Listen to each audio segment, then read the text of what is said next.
What are the most common situations that are threatening to Asian Americans when it comes to self-defense? Let's talk about it with two self-defense instructors. We got Dr. Who and Dr. Z. Thank you for being here.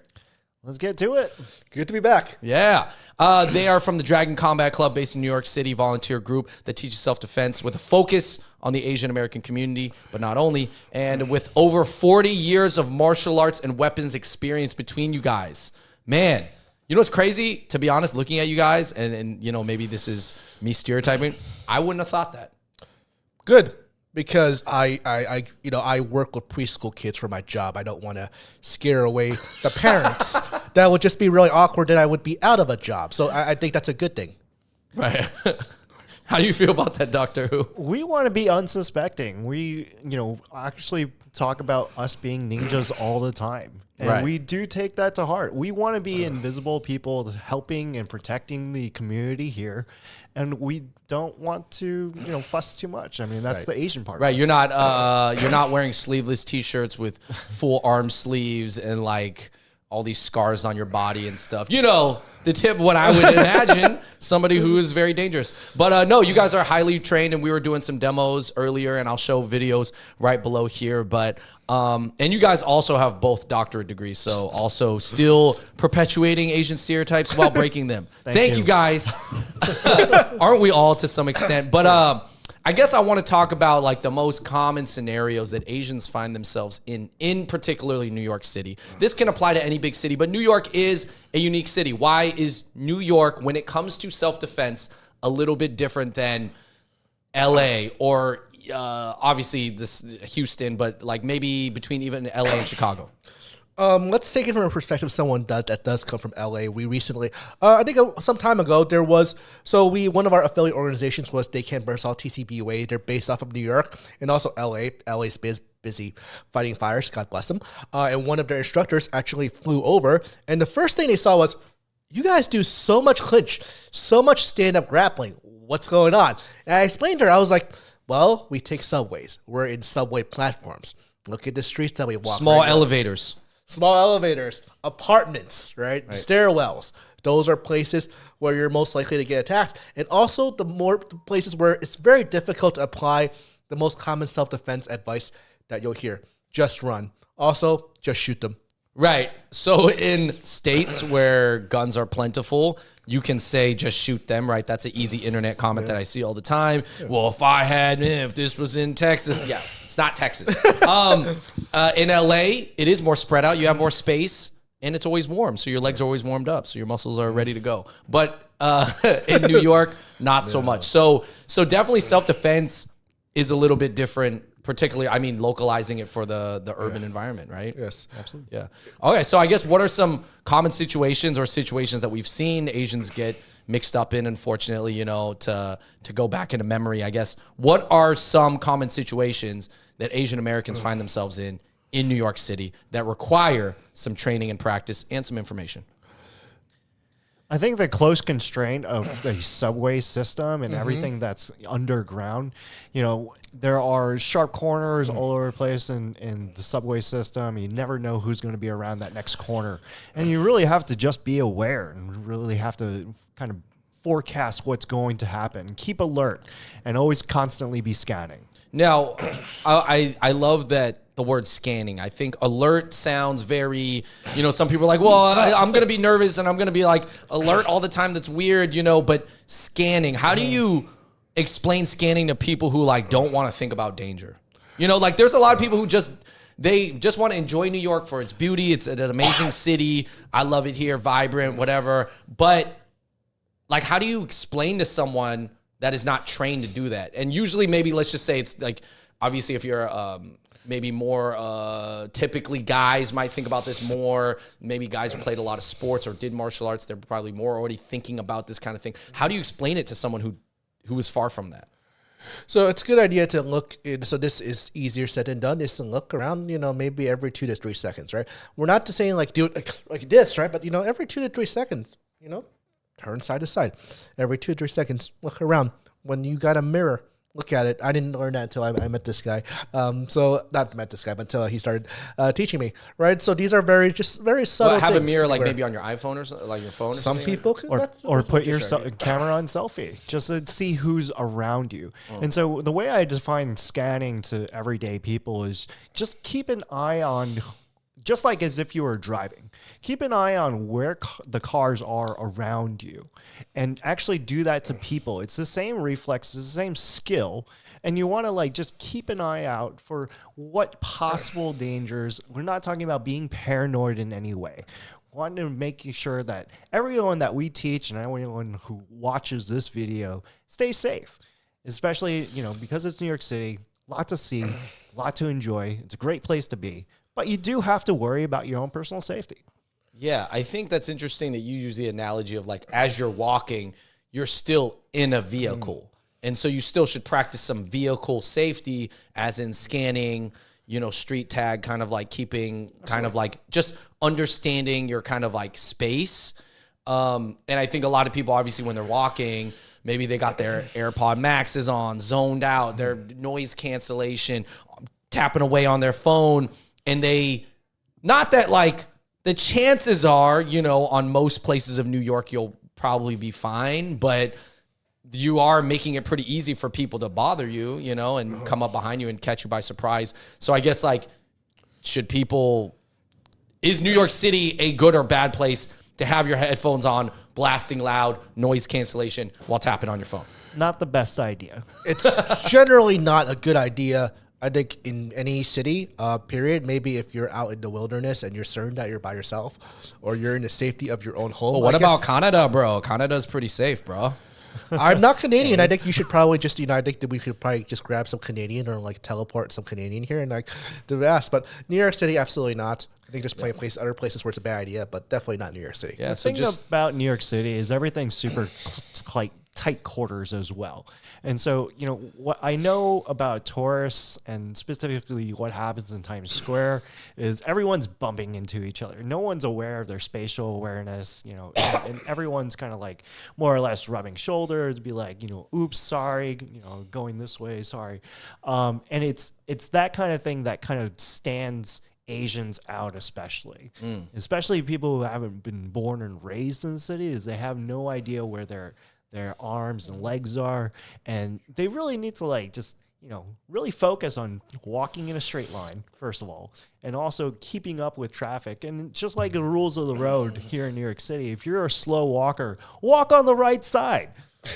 Yeah, no, I mean, I agree. Like sometimes when it's crowded, you're leaning your body. It's almost like an obstacle course, you know. That's why New York, you know, whether you want to say it's a jungle or forest, whatever it is, you still have to be just like, if you're walking in a forest, even if it's a peaceful forest, you still got to watch your steps.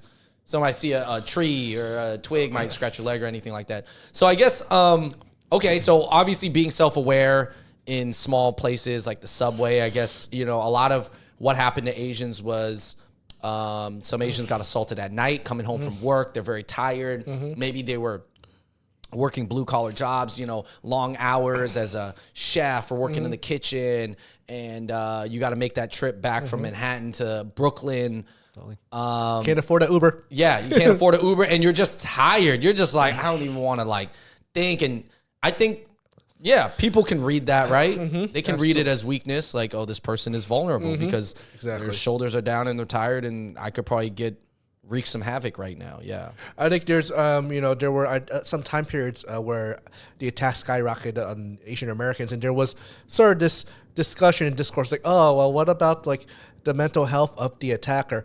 And there's implication that they're unable to make judgments. And are they suffering from things that they shouldn't be suffering from? Yes.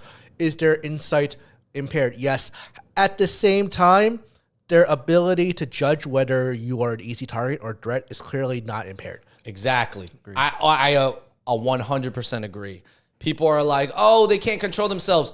Well, then why do they pick on weak people or who they perceive as weak? Because they're still, like, I've walked by crazy people who are like yelling, you know, open space, and then like a certain type of person walks by them and they kind of snap out of it for a second and they're like, maybe they see a cop and they're kind of like calm down a little bit. And I'm like, these people are crazy, but like they're just nutty. They still know, they have consciousness. That's what I think is very silly. Yeah. So I guess like let's talk about the subway platform, because obviously there's some terrible stories from that. But I think obviously stand away from where the train comes. You want to stand more in the middle. I guess any other particular things that you would like to talk about as far as the platform? Let's say you're on one of those platforms where there's no wall no full wall that you can stand on, stand against. So one of the things that I think another thing that makes New York City kind of unique, and this is sort of in a bad way, is that a lot of self-defense advice that may work in other cities, or they may seem intuitive on a flat training surface in a large room, actually will go against you when you are on a subway platform. One of the biggest examples is backing away, right? If you are backing away from somebody and you're practicing in a park, you're practicing in like this empty room where there are no obstacles to trip over, no ledge to fall off. I mean, what training room has that, right? Unless it's Mortal Kombat. Guess what? You're going to think, hey, this is going to keep me safe. However, in the context of a subway platform, you are walking into a pole that you don't see because you don't have eyes in the back of your head. You are backing up into a second attacker who may be armed because you don't have eyes back there. You may be backing off a subway platform.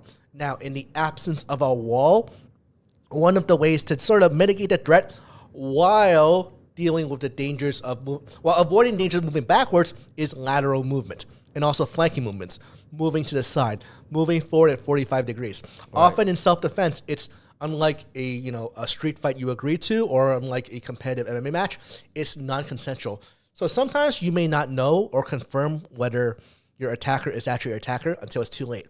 When you move out of the way, if they are not your attacker, they will walk by. You mind your own business. Oops, false alarm. You don't offend nobody. You don't escalate anything.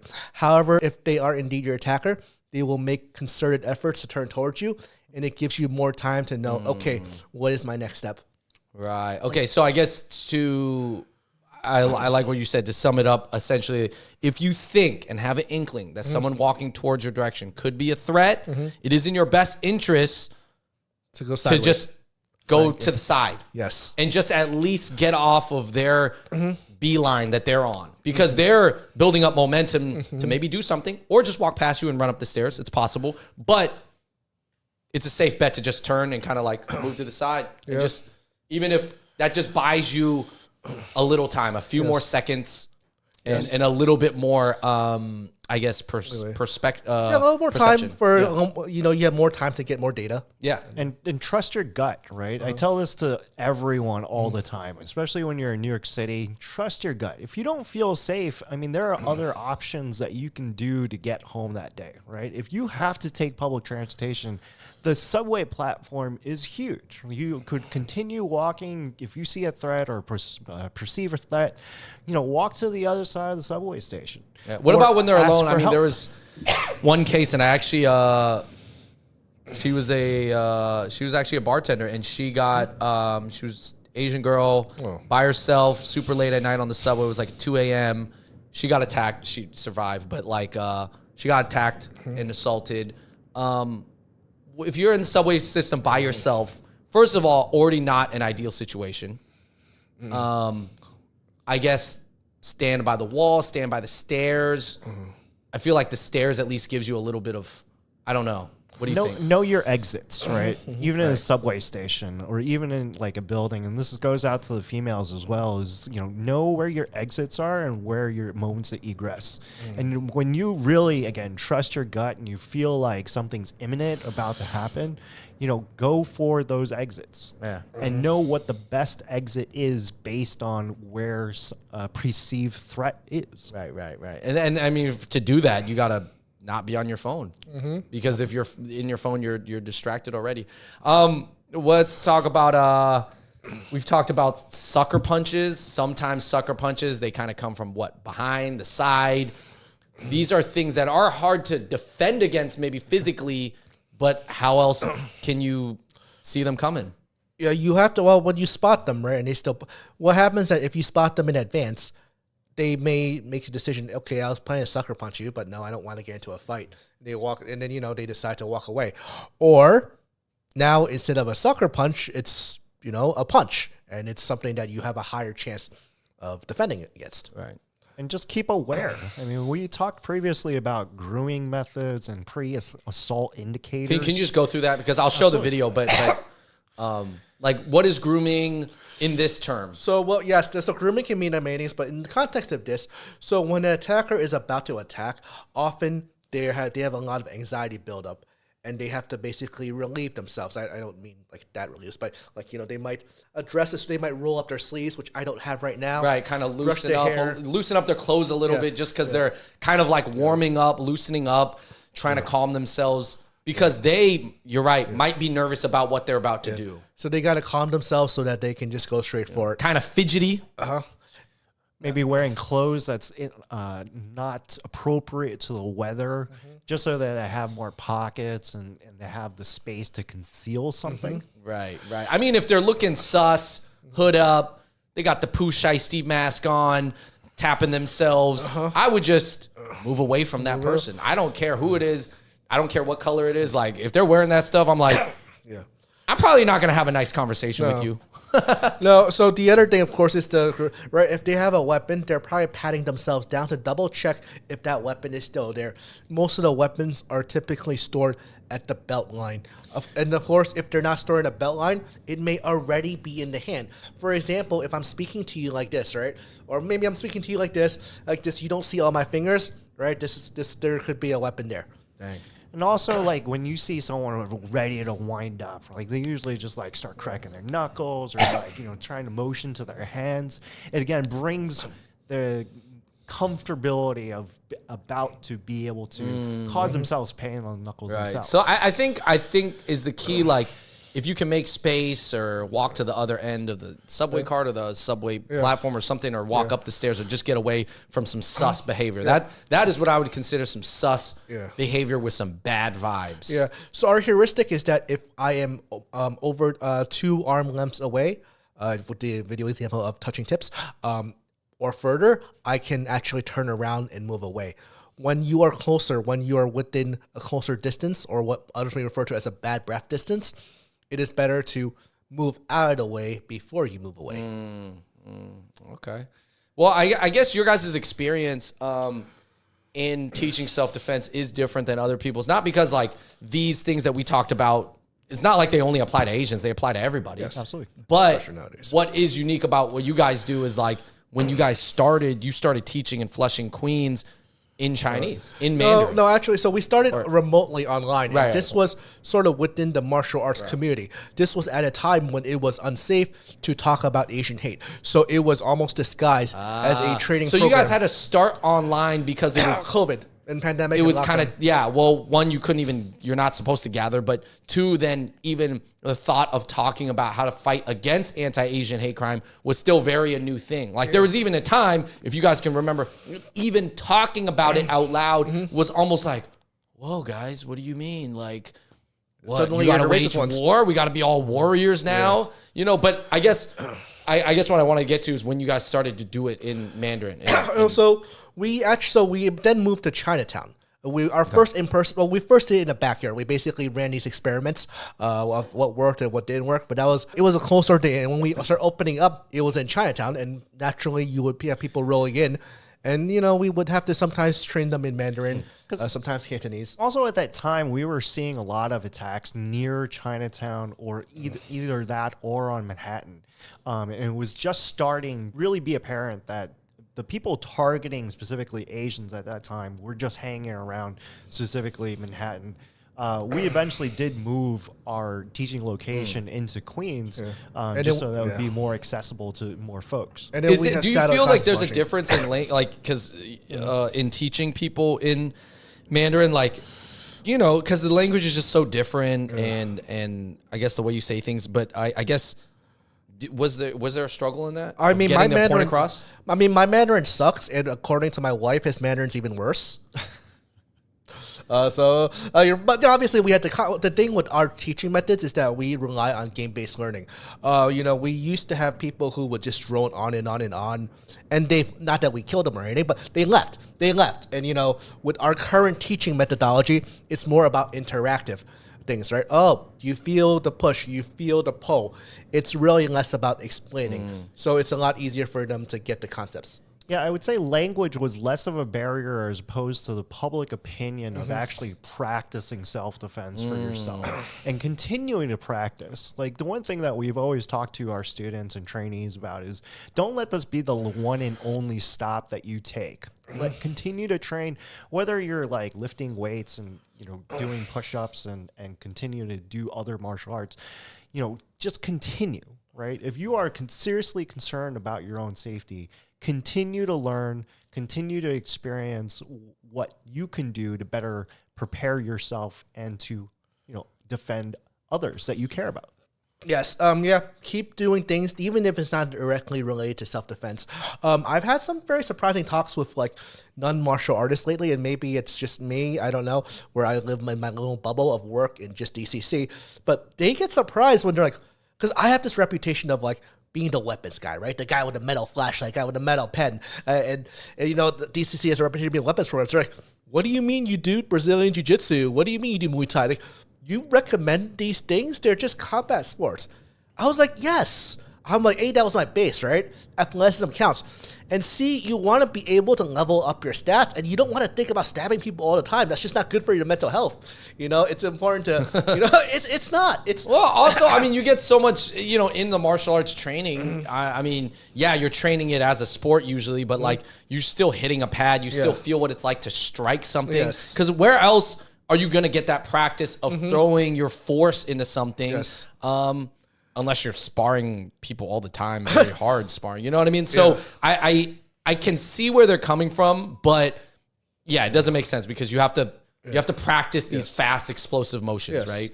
And it's also in a way that's, when your brain's kind of, compartmentalizing, separating away from like all the dark stuff that, you don't want to think about. I guess, is it hard for Asians to like realize that like, you kind of got to make this part of your life for it to be really effective? I'm not saying you got to be a killer in your mind and like, just because I did Muay Thai for a couple years and now I can do all this stuff. It's like not necessarily true, but it's like, is it something within Asian culture, how we're raised, that we don't want to think about danger? We don't want to have to think about being a warrior in the streets if we have to. I don't think it's specific to Asians. I would say it's specific to modern culture that we are just so anti-violence. We want to be pacifist by nature. But, my comment to that is, you have to take care of your own safety. If you have a family, you have loved ones, their safety is now your own, right? You have to own that. And for a guy, especially, possibly with a family soon, it's so important that the guy take the lead in making sure that the conversation happens with, your significant other to make sure that, the little ones are safe. Right. Yeah. So I also agree. This is not specific to the Asian American. I think it is a symptom of modern culture. I think even in terms of self-defense, it means different things to different people. Now, I'm not disputing that, we're self-defense instructors, but we've actually moved away from that term since the last year. The term that we like to use is clinch and weapons sparring group. Now, that is a mouthful. But there's a very important reason for that. I think when the people who grew up in the 90s, of course, we're dating ourselves now. All right. Well, all self-defense, it was synonymous with physical combat. That was sort of a time period where all martial arts was karate, right? Even the Choi Min-sik, the Korean guy who learned boxing, old boy, right? Suddenly that was karate, right?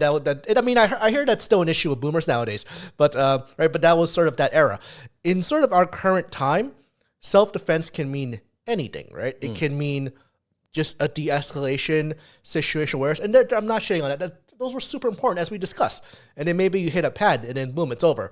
And then on the other, end of the spectrum, self-defense can mean some really horrific things that are clearly outside the scope of video. So it can mean anything. So we like to specifically denote the term clinch and weapon sparring group. Got it. Now, the second reason why is because we realize that, like, people get dumber when we bring up the term self-defense. They just get dumb. Okay, think about, like, what the human being is capable of, right? We understand scale. We understand symbolic play, right? If there's a map of the United States on this table, we know that that's not the actual size of the United States, right? if we see a replica of a school that's about to be built, once again the size of a table, you're not gonna be like, hey man, the school is too small. How are we gonna fit the children there? We know that, right? If he's carrying a condom, I'm not gonna accuse him like, hey, are you trying to have sex with me? No, we know contingencies. We understand scale, but when the term self-defense is introduced, people magically are not capable of understanding these things anymore. For example, what? Oh, good example. We do sparring games, right? Sparring games where there are conditions where, people try to quote unquote win by being the first person to pull out their weapon and insert the other person while staying in close quarters. Basically a game of trying to stab each other with these being fake first. knives. Right. Yes, being first. So what happens is that because, it was labeled self-defense, you had these people who were like, "Oh, are you teaching folks how to stay and run? Are you teaching elderly to stay and fight? Are you teaching small women to stay and fight instead of run?" I'm like, "No, that's not what I'm teaching." Right? We're giving you a chance to demonstrate certain skills under certain parameters, and this is the only way to safely do that. But obviously, it's bad for optics because people take things way too makes literally. you think. It looks like you're teaching, Paul how to stab someone, which seems illogical in a way, ridiculous. I mean, these people, you have to do the motion. Yes. Right? It's just like any if you other have any skill. chance of using it. Yeah, it's just like any other skill. You have to continuously rep it. You have to practice it. And to the point that it becomes muscle memory. So a lot of the reasons why we've gamified a lot of our curriculum is to encourage people to come back, to continue to do it, to continue to learn. Right. Maybe look at different pathways, especially if you are caught in that scenario in real life. So that you're actually, when you're practicing, that you're actually getting all the kinks out. You're getting all the issues out before it actually happens. Speaking of practice, I want to shift gears to the last question. Is I think you guys were part of, or not saying you guys did this, but as your organization, but I saw certain groups kind of panic during the pandemic and they were like, they wanted to do something good. So they're like, all right, we're going to round up a bunch of pepper spray and we're going to give them to the elderly in Chinatown. And we're going to have them all gather at this one park, Grand Street Park, or whatever park it was. They did this multiple times. I don't know who it was, different orgs. And they were like, we're just going to hand out pepper spray because that is a self-defense tool. And it is a legit self-defense tool if you know how to use it, right? If you know how to use it and when certain stars align. Okay, right. The wind or whatever, you don't spray yourself. But I guess... Which has happened. Right. What is a little bit... It was out of good intention, but what's faulty about that? Of just handing pepper spray to elderly? Well, the elderly, most of the time, and when this is not just specific to the elderly, is they keep it in their purse or they keep it on, some kind of wallet. So by the time that something actually happens, you have to dig through your purse, you have to dig through your bag, and you can't find it. Right. You're not going to be able to do it in 2 seconds, but you probably have to have the self-awareness to have it ready first. Mm-hmm. So that when something does happen, then you can strike and use it. Also, I just felt like did they even know what it was, to be honest? I guess they knew that they were going to get some type of tool, but if no one's there to do a class with them. Or teach them. Yeah. So I had mixed feelings about it because I'm not going to name them, out of respect for them. Also, I've befriended some of these individuals. Like you said, they do have good intentions. That being said, we were both serving the same community.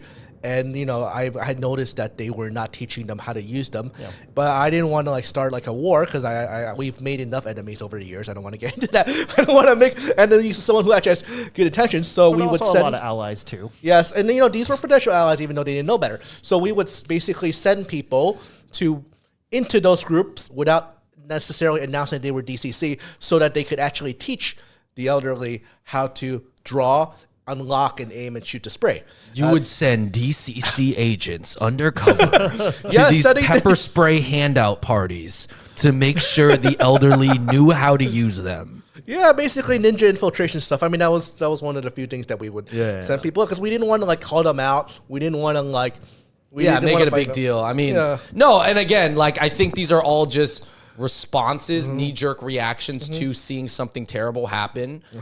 Which is fair. I get it. Again, I completely understand. It's actually, I think everybody had that idea to teach grandma something or something. Everybody's like, how do I weaponize my grandma? But I think that, again, is there, and I think some older people, I don't know if they have it in their background or whatever, but is it hard and too late to teach? We're talking about like 65, 70-year-old plus elderly Asians who they don't work out, lift weights, don't kettlebell stuff. They're not, doing Muay Thai. Like, is it kind of weird to just give them pepper spray and be like, all right, go on your walk? Even under, Mama. I think, so them getting training with the pepper spray was better conditions than what happened if DCC had not, I guess, infiltrated. It's better than nothing, interfered. for sure. That being said, as this is not just for the elderly, I don't if you were to hand a self-defense tool to someone with almost no training, I mean, it's already dangerous, but I would rather them have gotten a tactical flashlight. The reason why is because it has a very quick draw. There is no need to aim. One button blinds, and there's not much skill needed to just, hammer down. Are there things that you could do with Filipino martial arts and Muay Thai to make it better? Yes, but there is much less skill needed, and also the drawbacks of being a complete noob are much less with a tactical flashlight than a pepper spray. Yes, I've heard multiple videos and people talk about how the tactical flashlight is the single most best and lowest risk and needing the least practice to use, because you just turn it on, flash some light, maybe you blind them, maybe you deter them, maybe you draw attention to them.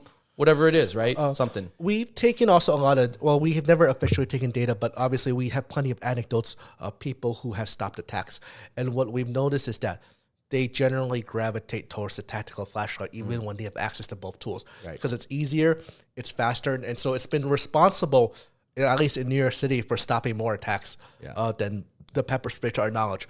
We also have anecdotes of people who did not get that training because they were too panicked. They could not get that spray out in time. And of course, there's also the risk of shooting yourself, which we've seen in some of our tests, thankfully with water spray, but yeah. Literally, they would raise it and spray, but didn't realize the nozzle was facing directly into their face. Right. That's almost, it's like a comedy. I'll tell you guys, me and David, during the height of the pandemic, so we love e-scooters, right? The standing scooters. And when it was cold and we were bored, I mean, when we had, like at night, we would go out on our own little patrols. We had the tactical flashlight. We bought all the pepper spray. I sent it to my friend in Jersey. He'd drive it in. I'd meet him up. And then we'd roll out and just riding around like Chinatown. And we never really got anywhere, but we did flash some lights sometimes. And yeah, I think it's useful. It's useful. I'd also forgot to mention about the train the elderly. I mean, the question is, like, what are you training the elderly for? All right, if your goal is to get them to fight John Jones, then yes, they're absolutely too old to do that. That being said, if you're training them so that they can be more fit, to be faster, so that they can respond to danger quicker, then that will always, that's always a feasible goal. Or to deter an attack to begin with, right? The great thing about a tactical flashlight, it can work at distance, right? The fact that you're blinding someone at distance, and also you're drawing attention to yourself. If it's in the middle of the night and there's something flashing, and even as a pedestrian or as someone who's looking that way, you're going to be curious. You're going to look over. You're going to be like, oh, who flashed the flashlight over there? Yeah. And possibly even ask themselves, are they in danger? Do they need help? And in a subway situation where, where they are likely going to be close, without that distance light, you simply have something that you can hit harder with, whether it's basically loading up your fist and hitting heavier and, kind of having a strong grip, or just hitting with the glass breaker end. Those things are options as well. To wrap this all up, what does it take to have more people like you? I know a lot of Asian guys, they do martial arts. Maybe they don't take it upon themselves to organize a group, and maybe they don't want the responsibility, and maybe there's some liability and fear, all these things that we talk about where they're like, I don't want to teach them the wrong thing, and then they get hurt, and then blah, blah, blah, they get overconfident. I guess, explain that real quick. And I mean, you should be afraid that you might teach the wrong thing, right? That's kind of what keeps you in check. I think it is actually very dangerous if you don't have that fear. It is that's one of the reasons why I would never let anyone call me like an expert. I still consider myself a student first. because we have, like, I had imposter syndrome, I think, starting this. And How about amateur instructor? Even then, so I think it's important to sort of keep that kind of a mindset that, hey, I need to grow.